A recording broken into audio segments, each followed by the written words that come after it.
Assalamu alaikum. Today we will discuss one of the main topic of the states of matter, that is Graham's law of diffusion. We have discussed earlier gas equation, gas constant and few numericals. Now the another topic, that is diffusion, Graham's law of diffusion. This question is in the states of matter. Graham's law of diffusion. Graham's law of diffusion of gases. This question is basically in the gaseous state. This is a mathematical question, and there are so many numericals that are asked on this question in entrance examination. यानी ये question है, इसमें numericals बहुत आते हैं. What is diffusion, rate of diffusion, time या बाकी चीज. तो पहले हम कोशिश करेंगे ये जानने की what is Graham's law of diffusion.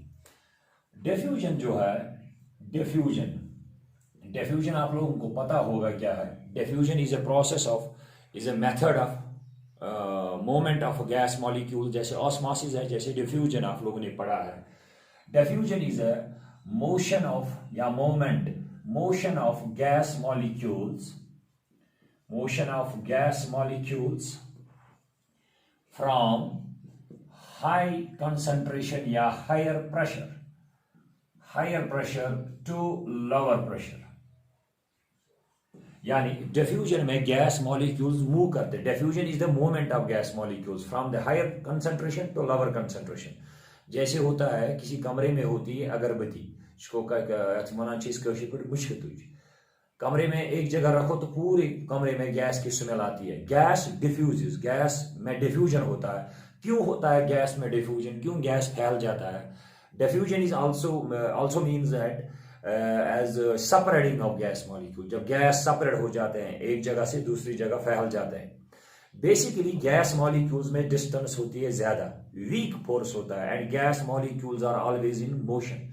तो मैंने आपको पहले क्लास में बोला है इन चार्ल्स लॉ कि gas molecules can never be at rest. It is impossible. Gas molecules can never be at rest. वो कभी रेस्ट पे नहीं होगी. तो गैस मॉलिक्यूल्स को हम वर्ड बोलते हैं सीज लेस मोशन. गैस की मोशन तब होगी जीरो, रेस्ट पे तब होंगे मॉलिक्यूल्स जब टेम्परेचर होगा -273 degree Celsius. That is an impossible temperature. वो गैस की मोशन इनबॉर्न है. गैस हमेशा मोशन, इसकी अपनी क्वालिटी है रैंडम मोशन. वो diffusion is the motion of gas molecules from higher pressure to lower pressure. या हम दूसरे तरीके से भी बोल सकते हैं दे सेपरेटिंग ऑफ, ज्यादा बेटर यही रहेगा, the separating of gas molecules from higher concentration. High concentration जहां पे गैस ज्यादा होगा वहां से जाएगा टुवर्ड्स जहां पे गैस कम होगा. The separating of gas molecules from higher concentration to lower concentration. यानी यहां पे गैस मॉलिक्यूल्स की कंसंट्रेशन ज्यादा है, यहां पे कम है, तो ऑटोमेटिकली ये नेचुरल टेंडेंसी है. Diffusion is thermodynamically allowed, it is thermodynamically feasible. तो ये खुद ब खुद जाएगा, गैस मॉलिक्यूल मूव करेंगे तो from higher concentration to the lower concentration. तो डिफ्यूजन सबसे ज्यादा होता है गैस मॉलिक्यूल्स में, क्योंकि गैस मॉलिक्यूल्स में जो फोर्स रहता है वो होता है weak force between the molecules. अब क्वेश्चन ये है, एक साइंटिस्ट आया है जिसका नाम है थॉमस ग्रैहम. उसने मैथमेटिकली इसको किया एक्सप्लेन, और उसने इस क्वेश्चन का नाम दिया है ग्राम्स लॉ ऑफ डिफ्यूजन. हमें इसका स्टेटमेंट पढ़ना है, हमें इसके न्यूमेरिकल्स करने हैं. एंट्रेंस में खासकर इसके न्यूमेरिकल आती है. Out of 45 question, 1 question in states of matter in बहुत सारे पेपर्स में है ऑन द डिफ्यूजन लॉ. ठीक है. तो diffusion is the motion of molecules from higher concentration to lower concentration.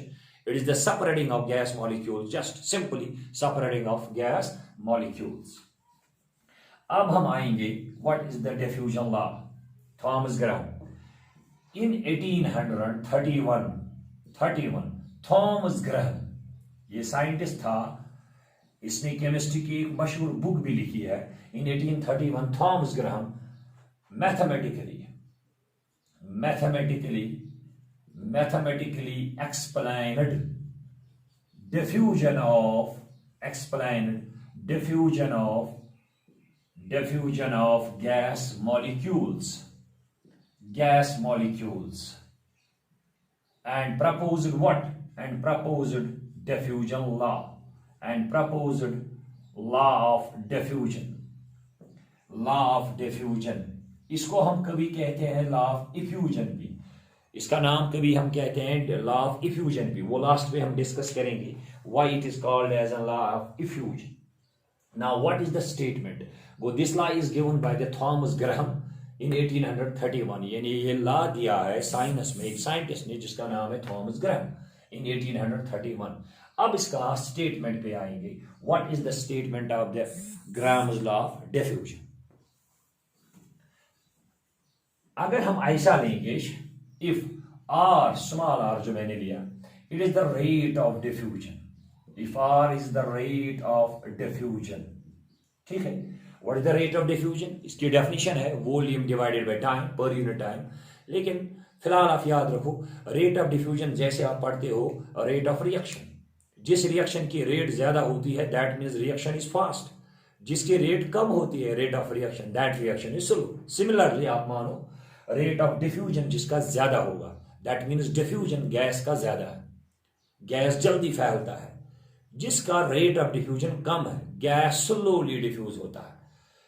तो अब देखो इस डिफ्यूजन लॉ में क्या है, और डी स्मॉल डी हम मानेंगे density of the gas, density of a gas. तो डेंसिटी जिसकी ज्यादा होगी तो that is heavier. So as गुब जिसकी डेंसिटी ज्यादा होगी that will be heavier, and जिसकी डेंसिटी कम होगी दैट विल बी लाइटर, वो हल्का होगा. तो कॉमन सी बात है जो गैस जिस गैस का मास ज्यादा होगा उसकी डेंसिटी ज्यादा होगी, उसका डिफ्यूजन कम होगा, वो नहीं फैलेगा ज्यादा. और जो गैस हल्का होगा जिसका मास कम होगा, मान लो हम लेंगे यहाँ पे हाइड्रोजन गैस और लेंगे कार्बन डाइऑक्साइड. हाइड्रोजन का मास क्या आता है 2 और कार्बन डाइऑक्साइड का मास आता है 44. इसका मास तो 2 है, दैट मीन्स यहां पे जो डिफ्यूजन होगा that will be more, diffusion high, ये जल्दी जल्दी फैल जाएगा क्योंकि hydrogen is lighter than carbon dioxide. को इसका डिफ्यूजन जो है इट डिफ्यूजेस स्लोली, इसका डिफ्यूजन जो है that will be the slow. Diffusion law में रेट ऑफ डिफ्यूजन और डेंसिटी है. Density means mass, density means कौन सा गैस भारी है, how much it is heavier, how much it is lighter. तो अब what is the statement of Graham's law of diffusion? At constant temperature and pressure, जब temperature और pressure रहेगा constant, ये दो चीजें, रेट ऑफ डिफ्यूजन जो है, रेट ऑफ डिफ्यूजन, डिफ्यूजन की कैपेसिटी, डिफ्यूजन की speed is inversely proportional.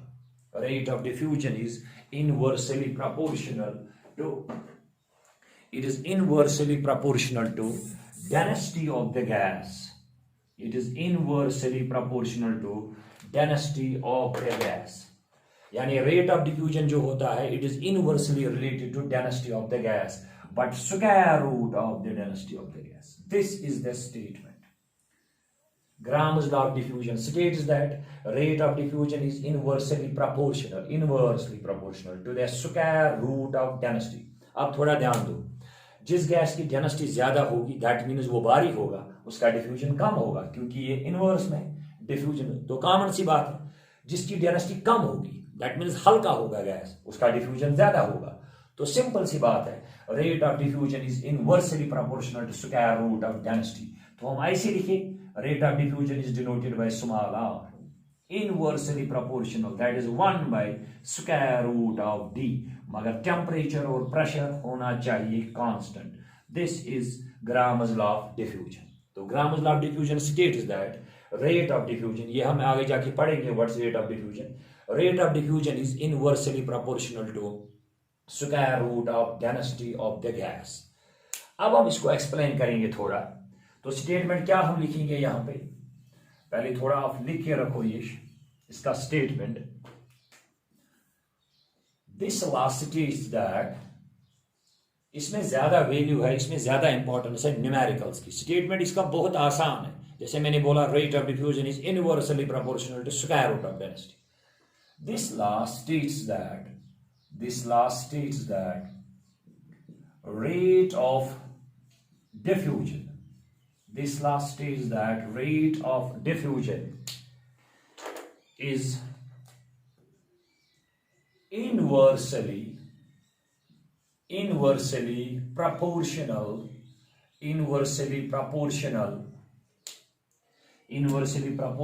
to square root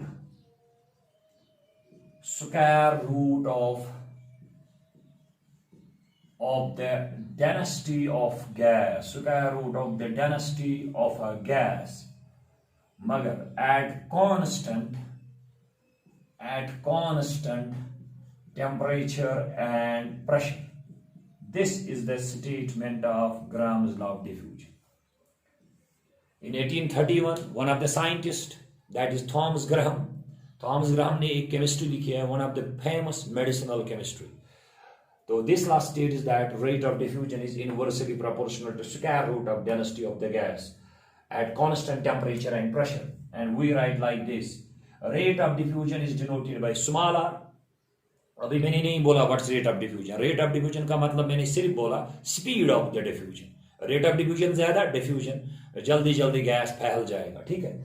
Inversely proportional to square root of the density of the gas. This is the statement of the diffusion law. अब normally हमें पता होता है हम proportionality को क्या बनाते हैं, इक्वल टू. लेकिन इस वाले क्वेश्चन में जरूरी नहीं है, क्योंकि इसमें डिफ्यूजन दो गैसेस का देखते हैं. हम लेते हैं दो gases, hydrogen gas, oxygen gas. तो फिर इन दो में कहते हैं किसका डिफ्यूजन ज्यादा है, किसका डिफ्यूजन कम है. यानी इसमें कंपेयर करते हैं दो गैसेस, एक का नहीं लेते. यानी इसमें दो गैसेस की लेते हैं रेट ऑफ डिफ्यूजन. एक गैस की रेट ऑफ डिफ्यूजन हम रखते हैं R1 और दूसरे गैस की रेट ऑफ डिफ्यूजन हम रखते हैं R2. तो अब हम इसको बनाएंगे इक्वेशन. देखो कैसे. तो we have R is inversely proportional to square root of density. Diffusion law हम इसको इक्वल टू बनाए या न बनाए यहां पे फर्क नहीं पड़ेगा. क्यों? डिफ्यूजन में दो गैसेस करते हैं कंपेयर. मान लो मैं कहूंगा आपको एक गैस, हाइड्रोजन का डिफ्यूजन ज्यादा है. किससे ज्यादा है? तो इसका कोई मीनिंग ही नहीं बनता है. हाइड्रोजन का डिफ्यूजन कम है, किससे कम है? तो इसमें दो गैसेस लेते हैं. तो इसी वजह से इसमें दो रेट्स ऑफ डिफ्यूजन होते हैं. एक गैस की रेट ऑफ डिफ्यूजन हम रखते हैं R1 और दूसरे गैस की रेट ऑफ डिफ्यूजन हम रखते हैं R2. तो हम लिखेंगे if R1 and R2 be the rates of diffusion of two gases, gas first and gas second. एक की रेट ऑफ डिफ्यूजन मैंने क्या रखी R1 और दूसरे की मैंने रखी R2. विद डेंसिटीज, इन दो गैसेस की जो डेंसिटी है with densities as D1 and D2. एक गैस की डेंसिटी D1 है, दूसरे गैस की डेंसिटी D2 है. तो तब हम क्या लिखेंगे? Then we can write R1 is inversely proportional to under root of D1 for the gas first. ठीक है. And for gas second, rate of diffusion of the gas second is inversely proportional to square root of density under root of D2. This is for gas first, this is for gas second. Simple. दो gases की हमने rate of diffusion लिखी R1 and R2 and D1 D2 is the density. अब हम इनका निकालेंगे ratio. Now जो हमें जरूरत है, हम क्या याद करेंगे ग्राम्स लॉ ऑफ डिफ्यूजन में? Now R1 by R2. What is this R1 by R2? This is a ratio of rates of diffusion of two gases. या सच हो, ये है ratio of rates of diffusion of gas first divided by the gas second. अब इन दो को divide करो, क्या आएगा? वो आएगा, ये इनवर्स में है. R1 नीचे, R1 ऊपर है, इसकी डेंसिटी नीचे आएगी. R2 नीचे है, इसकी डेंसिटी ऊपर आएगी. लेकिन दोनों का है square root. We write square root of D2 by D1. This is the first formula जिसपे न्यूमेरिकल्स आते हैं. R1 by R2 ratio of rates of diffusion of two gases equal to under root of D2 by D1. यानी R1 ऊपर है, gas first, इसकी density नीचे है, और गैस सेकंड नीचे है, इसकी डेंसिटी ऊपर है. अगर हम पहले हमने लिखा होता यहां इक्वलिटी साइन, ठीक है, यहां कोई कांस्टेंट आता, लेकिन रेशियो में जो सेम चीज है यहां जो कांस्टेंट आएगा वो यहां भी आता, लेकिन जो सेम टर्म्स होंगे रेशियो में वो हो जाएंगे कैंसिल। तो इसमें कांस्टेंट की जरूरत नहीं पड़ते क्योंकि डिफ्यूजन कंपेयर करते हैं दो गैसेस का, ठीक है। This is the formula first जो आपको लोगों को याद रखनी है। Ratio of rates of diffusion of two gases is equal to under root of d2 by d1, ठीक है। अब इस फार्मूला को हम थोड़ा चेंज करें, ठीक है, आसान है ये, हमें पता है। देखो नाउ वी हैव, चलो मैं यहां लिखता हूं R1 by R2 equal to under root of d2 by d1। तो इसको आप याद रखो, this is the formula first. Also we know that gas के लिए एक मशहूर फॉर्मूला है चैप्टर फर्स्ट में, वो ये है molecular mass of the gas, molecular mass of the gas is twice vapour density. यानी गैस जो है इसका मॉलिक्यूलर मास होता है बराबर, चैप्टर फर्स्ट में ही ये, it is twice vapour density. Vapour density हम आगे जाके देखेंगे क्या है, लेकिन फिलहाल मुझे जरूरत है यहां पे। तो अगर हम कहेंगे मॉलिक्यूलर मास अगर बढ़ेगा तो इसकी डेंसिटी भी बढ़ेगी, ठीक है। तो हम डेंसिटी के बजाय सबस्टिट्यूट कर सकते हैं मास। सर 2 है ना, ठीक है 2 भी लिखेंगे। देखो सो वी हैव, हम इसको चेंज करेंगे, एक और फॉर्मूला बनाएंगे, R1 by R2 equal to under root of d2 के बजाय लिखेंगे m2 molecular mass of the gas second divided by the m1 molecular mass of the gas first. अब आप कहेंगे सर कैसे, molecular mass is twice vapour density, तो density जो है density it is molecular mass divided by 2 simply. तो अगर मैं यहां सबस्टिट्यूट करता, यहां मैं लिखता अंडर रूट ऑफ m2 की जगह मैं लिखता, d2 की जगह मैं लिखता m2 by 2 whole divided by m1 by 2, 2 and 2 cancel, वहां क्या रहता है, क्या रोज है m2 बाई m1, यानी सीधे डेंसिटी की जगह हम लिखेंगे molecular mass but for the gas, ठीक है। तो हमारे लिए एक और फॉर्मूला आई, that is R1 by R2 equal to under root of m2 by m1। तो ये हमें जरूरत होगी जब क्वेश्चन में गैस का नाम होगा। सिंपली लास्ट में करेंगे numericals, calculate the ratio of rates of diffusion of hydrogen gas to helium gas. तो इसमें गैस का नाम है, that means we can use molecular mass वाली फार्मूला, ये वाली फार्मूला। तो हो गई दो चीजें, दोनों है rates of diffusion, R1 by R2 equal to under root of d2 by d1, R1 by R2 equal to under root of m2 by m1। Now what is R? मैंने बोला ये है rate of diffusion, speed of the diffusion, लेकिन इसकी अपनी definition है rate of diffusion होता क्या है। तो अब हम रेट ऑफ डिफ्यूजन थोड़ा क्लियर करें। रेट ऑफ डिफ्यूजन होता है rate of diffusion, how much a gas diffuses, कितना गैस डिफ्यूज होता है, गैस कोता शुगसा डिफ्यूज, कितना डिफ्यूज होता है। ये रेट ऑफ डिफ्यूजन जो है, जो हम R से दिखाते हैं, it is equal to volume diffused. Gas का वॉल्यूम जो है कितना हो जाएगा diffuse, 1 litre, 2 litre, 100 millilitre, 100 ml, 200 ml, 500 ml, कितना हो जाएगा डिफ्यूज, डिवाइडेड बाई कितना लगेगा टाइम टेक। यानी ये जो R है rate of diffusion, it is equal to volume, V is not the velocity, V is the volume of the gas diffused, how many liters of the gas diffuses from one place to another place, ठीक है, divided by volume. This is called the rate of diffusion. The rate of diffusion is volume divided by time. Simple. तो हम कर सकते हैं इस formula को आप थोड़ा एडजस्ट, तो याद रखो, इसको नोट डाउन करके रखो कि rate of diffusion is volume of the gas diffuses पर यूनिट टाइम, ठीक है, that is V by T। अब हम इसको लाएंगे पहले वाले फॉर्मूला में, करेंगे एडजस्ट रेट ऑफ डिफ्यूजन। तो क्या करेंगे एडजस्ट, हम लिख सकते हैं, देखो R1 by R2, remember it, ratio of rates of diffusion of two gases, ठीक है।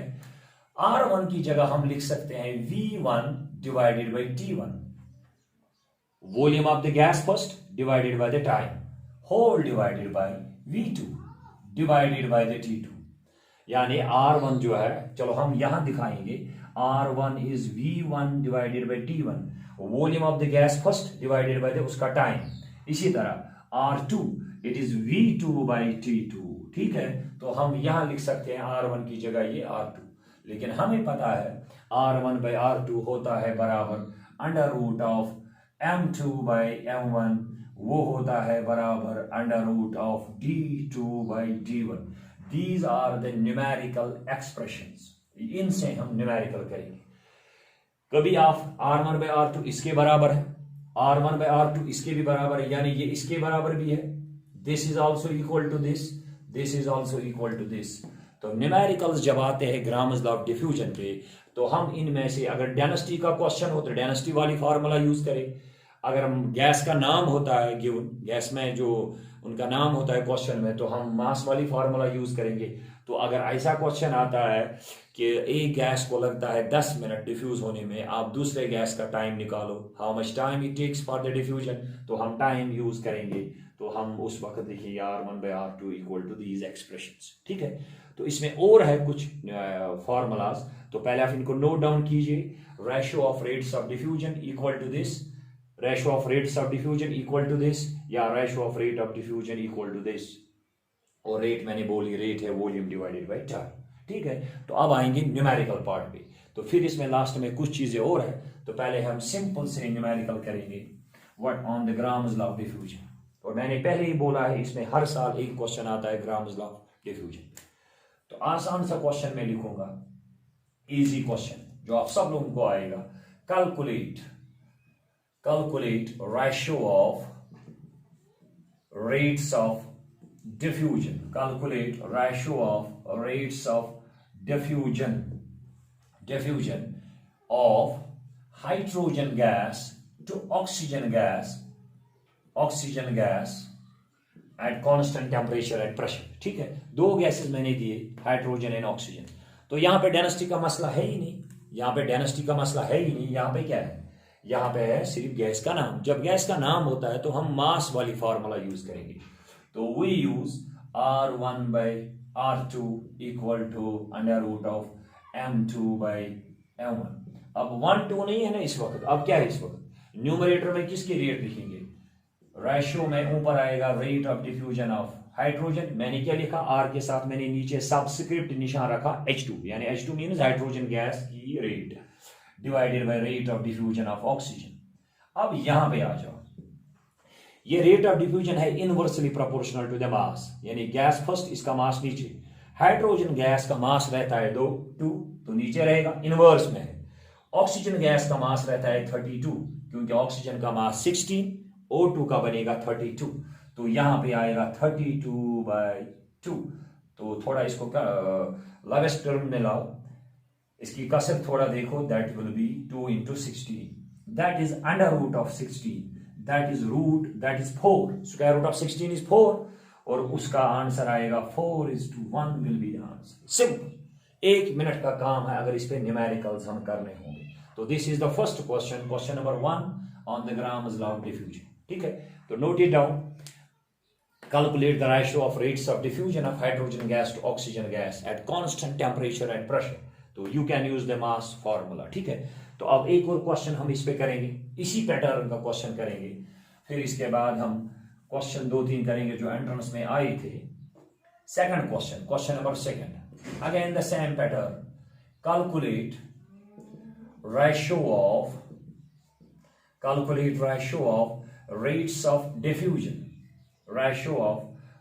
Of diffusion of helium gas to methane gas at constant temperature and pressure, ठीक है। सिंपल सा क्वेश्चन है, आपको हीलियम गैस है और मैंने मीथेन गैस दिया, ये कोई भी गैस हो सकता है। तो अगेन यहां पे 2 गैसेस है, एक हीलियम है, हीलियम का मास 4 रहता है, और मीथेन का जो मास है वो होता है 60, क्योंकि कार्बन का एटॉमिक मास 12 है और हाइड्रोजन का 1, तो 4 का हो गया 4, दैट मीन्स 12 + 4 = 16। तो अब गैस का नाम है, तो हम कौन सी फार्मूला यूज करेंगे, मास वाली फार्मूला, डेंसिटी नहीं, क्योंकि इसमें डेंसिटी का डिस्कशन है ही नहीं, डेंसिटी का क्वेश्चन आएगा इसके बाद। तो दैट मीन्स पहले क्या ऊपर आएगा, रेट ऑफ डिफ्यूजन, ये हिसाब से लिखना है, क्योंकि न्यूमरेटर में आएगा rate of diffusion of helium, R1, R2 की जगह क्या आएगा, rate of diffusion of methane, मैंने क्या निशान रखा और इसके नीचे मैंने लिखा CH4 equal to square root of methane का मास हम ऊपर लिखेंगे बिकॉज इट इनवर्सली प्रोपोर्शनल, और मीथेन का मास होता है 16, हीलियम का मास होता है 4, तो बहुत आसान है, 4 4 16, it is a root of 4 and root of 4 is 2, that will be the 2:1 is the answer. तो आप इसी तरह बहुत सारे क्वेश्चन कर सकते हो अगर आपको निकालना है ratio of rates of diffusion. तो अब थर्ड कैटेगरी के क्वेश्चंस हम करेंगे कि किस किस्म के न्यूमेरिकल्स आते हैं ऑन द डिफ्यूजन लॉ। ये तो है आसान न्यूमेरिकल्स, तो पहले इसको लिखे रखो। रेशियो जो मैंने पहले दो क्वेश्चन मैंने एक जैसे दिखाए, सेम पैटर्न, तो सेम तरीका है इनमें, एक जैसा तरीका, ठीक है। तो अब हम करेंगे एक क्वेश्चन जो आया था एंट्रेंस में, वो ये क्वेश्चन है, ये है क्वेश्चन नंबर 3 और ये आया था नीट में, ठीक है। If the rate of diffusion of hydrogen gas, if the rate of diffusion of hydrogen gas is 4 times, if the rate of diffusion of hydrogen gas is 4 times than oxygen gas, if the rate of diffusion of hydrogen gas is 4 times than unknown gas X, उस gas का निशान हम रखेंगे X। तो हमें क्या निकालना है, कैलकुलेट मोलर मास या molecular mass of unknown gas X। तो क्वेश्चन में रिपीट करता हूं, if the rate of diffusion of hydrogen gas is 4 times than unknown gas X, यानी हाइड्रोजन की जो रेट ऑफ डिफ्यूजन है ये डिफ्यूज होता है बहुत फास्ट, कितना fast, 4 times than any gas. That means hydrogen उस गैस से हल्का होगा क्योंकि हाइड्रोजन की रेट ऑफ डिफ्यूजन है 4 टाइम्स। आपको उस गैस का, जिसका नाम क्वेश्चन में नहीं है, आपको उस गैस का निकालना है मॉलिक्यूलर मास, उस गैस का नाम है X। तो सिंपल अगेन हम यूज करेंगे formula, that is R1/R2 equal to √m2/m1, क्योंकि यहाँ पे फिर डेंसिटी का क्वेश्चन नहीं है, ये गैस के नाम है यहाँ पे।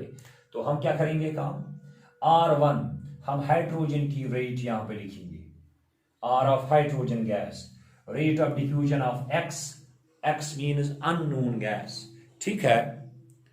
तो अब यहां पे इसका मास ऊपर आएगा क्योंकि ये इनवर्सली प्रोपोर्शनल है, तो हम इसके मास का निशान रखेंगे mx, क्योंकि इसका मास हमें निकालना है, अननोन गैस का मास डिवाइडेड बाय हाइड्रोजन गैस का मास है 2। तो अब क्वेश्चन पे देखेंगे, क्वेश्चन में क्या है। According to question, rate of diffusion of hydrogen is 4 times than the X।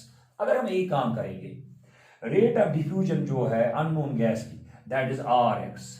तो अब जरा बोलो खुद, क्वेश्चन में है हाइड्रोजन की rate of diffusion, it is 4 times than X, that means 4 into Rx। क्यों 4 into Rx? Rx is the rate of diffusion of X, unknown gas। Hydrogen की रेट कितनी है, 4 टाइम्स, 4 गुना उससे ज्यादा, तो हमने लिखा 4 टाइम्स दिस, तो equal to √mx divided by 2। Rx cut, तो क्या बचा 4 equal to √mx divided by 2। Root को कैसे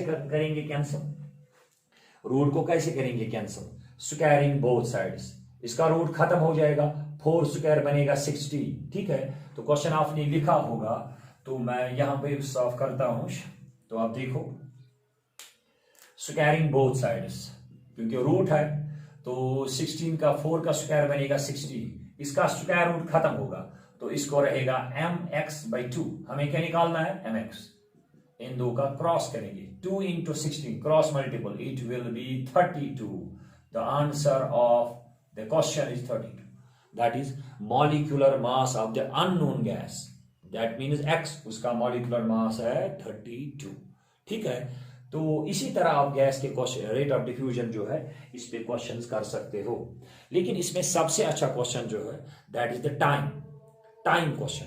अगर एक गैस को इतना टाइम लगता है, आपको दूसरे गैस का टाइम निकालना है, तो हम इस पे एक क्वेश्चन करते हैं टाइम पे, सिंपल क्वेश्चन करेंगे। तो question will be like this, if 100 ml of milliliter, if 100 ml of helium gas diffuses, आप साथ साथ लिखो भी, if 100 ml of helium gas diffuses in 10 minutes,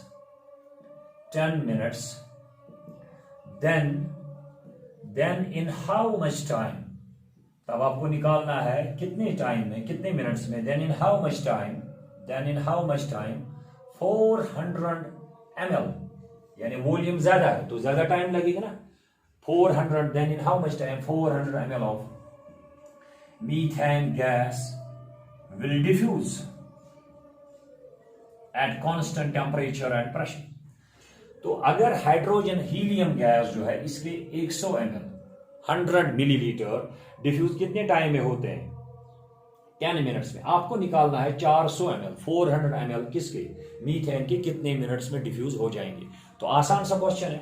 again we use R1 by R2 equal to √ of M2 by M1। ठीक है, तो हम R1 को चेंज करेंगे।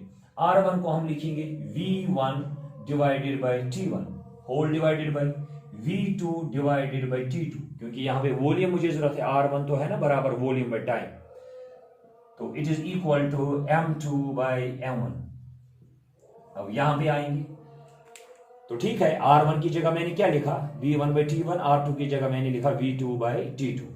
अब हम यहां पे आएंगे, ये जो V1 है हम मान लेंगे ये है हीलियम गैस, हीलियम का वॉल्यूम कितना है 100, टाइम कितना है 10 होल डिवाइडेड बाई मीथेन का वॉल्यूम कितना है 400 ml, इसका टाइम मुझे निकालना है, T मैं रखूंगा निशान। ठीक है, volume of helium gas 100, time 10 minutes, volume of methane gas 400 ml, उसका टाइम हमें निकालना है। न्यूमरेटर में हमने हीलियम का डाटा लिखा, तो हीलियम का मास नीचे रहेगा 4, क्योंकि है ना मास इनवर्स। मीथेन का नीचे लिखा, इसका मास ऊपर रहेगा, दैट इज 60। तो इस साइड में कसर कटेगी, 4 4 से थिन कसर, 4 4 से 60, रूट ऑफ 4 is 2। ठीक है, वो छोड़ो, पहले इसका इनवर्स करो, 100 डिवाइडेड बाई 10, या क्या गैस रेसिप्रोकल, या आएगा T by 400, root of 4 is 2। अब काटो, ये 2 0 और ये 2 0 हो गए कट, तो क्या आया इसमें, क्या बचा इसमें T, तो क्या आएगा इसमें, तो T divided by 4 into 10 that is 40 equal to 2। तो हमारा आंसर जो आएगा इन दो का cross multiple, that is 2 into 40 that is 80 minutes is the answer. यानी देखो ये क्वेश्चन कॉमन सेंस पे है, हाइड्रोजन का वो हीलियम का वॉल्यूम कम था 100 ml, मीथेन का ज्यादा है तो इसको टाइम भी लगेगा ज्यादा। दूसरी बात, मीथेन का मास भी ज्यादा है, इसको डिफ्यूजन में भी टाइम लगेगा, तो तभी इसको कितने मिनट्स लगते हैं 80 मिनट्स। तो you can solve time problem also. तो finally we have a question on a density also. ठीक है, आई होप कि आप लोगों ने ये समझा होगा what is rate of diffusion, what is the law of diffusion, what are the formulas that we use to solve the numericals on the Gram's law of diffusion. Finally, one question on the density, because density में भी कभी question आता है। तो simple सा question है, objective होगा ये, आसान। if the ratio of density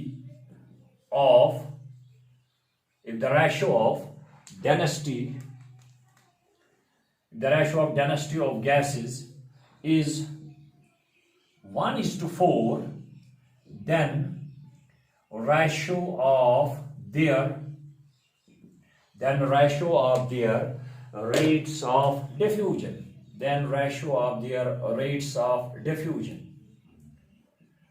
of diffusion is, तो इसका आंसर, पहला आंसर मैंने क्या दिया, ratio of density, answer 1:2, second 2:1, third option 4:1, and last option again same, that is 1:4. Simple. You can use again R1/R2 equal to under root of D2/D1। अब सोचने की बात है, क्वेश्चन में है रेशियो ऑफ डेंसिटी। क्वेश्चन में दित वो है D1/D2, वो कितना है 1:4, दैट इज 1/4। क्वेश्चन में D2/D1 नहीं, क्वेश्चन में गिवन है D1, क्योंकि उस रेशियो, जब रेशियो गिवन होता है वो होता है इनिशियल टू फाइनल D1/D2। लेकिन हमें क्या जरूरत है, अच्छी जरूरत D2/D1। हम निकालेंगे R1/R2। क्वेश्चन में क्या गिवन है, इनिशियल टू फाइनल, मतलब D1/D2। हमें अच्छे सवाल में जरूरत D2/D1 सो गो 4/1, क्योंकि D1/D2 और 1/4। अच्छे जरूरत D2/D1 so go 4/1। Root of 4 go 2, root of 1 go 1, answer आएगा 2:1। सिंपल। तो ये है ग्राम्स लॉ ऑफ डिफ्यूजन पे न्यूमेरिकल्स।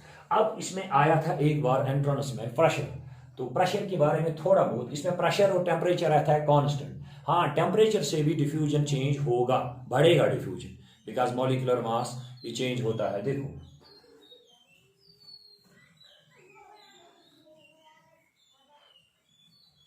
आप याद रखना, finally rate of diffusion is directly proportional to pressure. अगर कभी ऑब्जेक्टिव आया, याद रखना ये तो हमें पता है, rate of diffusion is inversely proportional to square root of density. लेकिन प्रेशर में rate of diffusion is directly proportional to pressure, और इसको भी याद रखना, ठीक है। This completes our Graham's law of diffusion. तो फाइनली मैंने स्टार्ट में कहा था, इसको कभी कहते हैं, इसका दूसरा नाम है law of effusion. Effusion what is effusion? अब आप ऐसे ही सुनो, effusion is the escaping of gas from a small hole. मतलब अगर किसी वेसल में गैस होगा, इसमें गैस है, यहां पे करेंगे होल एक, और यहां से गैस निकलेगा बाहर, दिस इज कॉल्ड इफ्यूज होना, कि किसी छेद से, किसी होल से, the escaping out of gas from a small hole. मान लो गाड़ी का टायर है, इसको कोई आयरन नेल क्यूल गो अथ, तो गैस निकलेगा बाहर, दिस इज कॉल्ड इफ्यूजन। तो इसमें भी यही रूल अप्लाई होता है, चाहे ग्राम्स लॉ ऑफ डिफ्यूजन की बात हो या इफ्यूजन की बात हो, रूल दोनों का एक जैसा है, मगर थोड़ी बहुत फर्क है। डिफ्यूजन थोड़ा स्लो रहता है, इफ्यूजन फास्ट होता है, और भी कुछ चीजें इसमें फर्क है, मगर फॉर 12th या एंट्रेंस के लिए हमें जरूरी है इसके मैथमेटिकल फार्मूलाज पे ध्यान देना और न्यूमेरिकल्स पे ध्यान देना, ठीक है। तो फाइनली हम इसको यहाँ पे रिवाइज करेंगे। आप कौन से फार्मूलाज याद करोगे? R1/R2 equal to V1/T1 divided by V2/T2 equal to under root of D2/D1 equal to under root of M2/M1। These are the formulas जिन पे हमने न्यूमेरिकल्स की, ठीक है। लेकिन स्टेटमेंट का जो ना मशीद की, स्टेटमेंट क्या था? Rate of diffusion is inversely proportional to square root of density of the gas. This is all about Graham's law of diffusion. कोई भी क्वेश्चन हो तो आप मुझे बोल सकते हो इस पे, कोई भी क्वेश्चन क्यों ना हो, लेकिन आप ट्राई करो, इस पे घर में ट्राई करो न्यूमेरिकल्स पे, ठीक है। This is all for today.